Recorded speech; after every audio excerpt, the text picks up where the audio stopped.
Takže program bude nasledovný.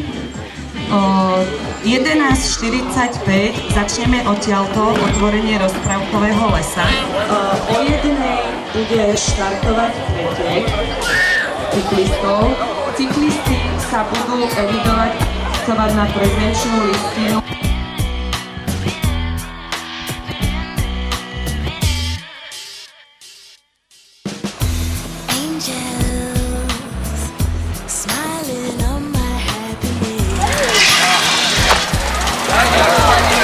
Za 44 minút 8. Tretí.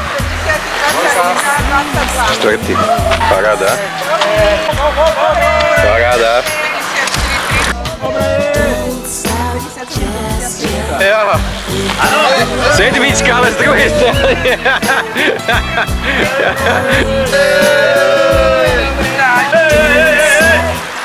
Filmová kamera musí rozhodnúť. Dobre. Ono, dobre. Teraz zase na pivo.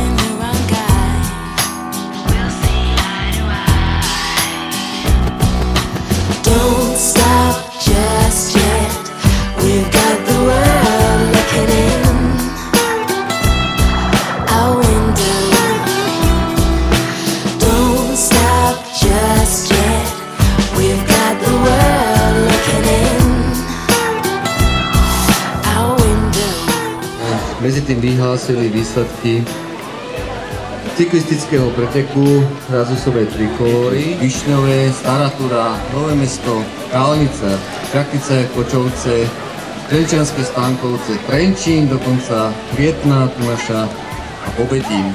Toto všetky sú účastníci z týchto obcí a ešte raz za to, čo nám dneska predviedli, by som poprosil jeden veľký potlesk.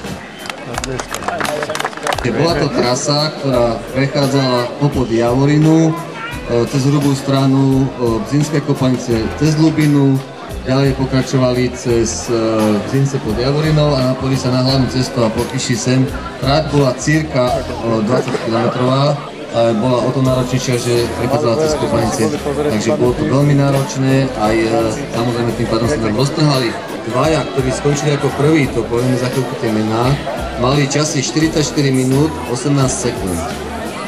My sme boli z toho všetci prekvapení, lebo jednak sme nestihli ani dobehnúť tam v tej ceste, ale aspoň čosi áno. A potom sme zase čakali na ten ďalší pelotón, ktorý mal prísť. Tretí prišiel do cieľa pán Juráš Rudolf, Nové Mesto nad Váhom. Pán Truhlík Vladislav zo Starej Turej.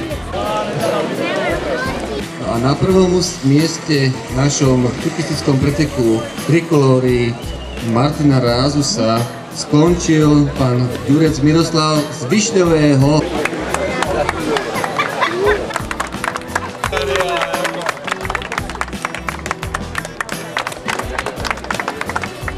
Upravili, ale nie až toto vlastnou vinou.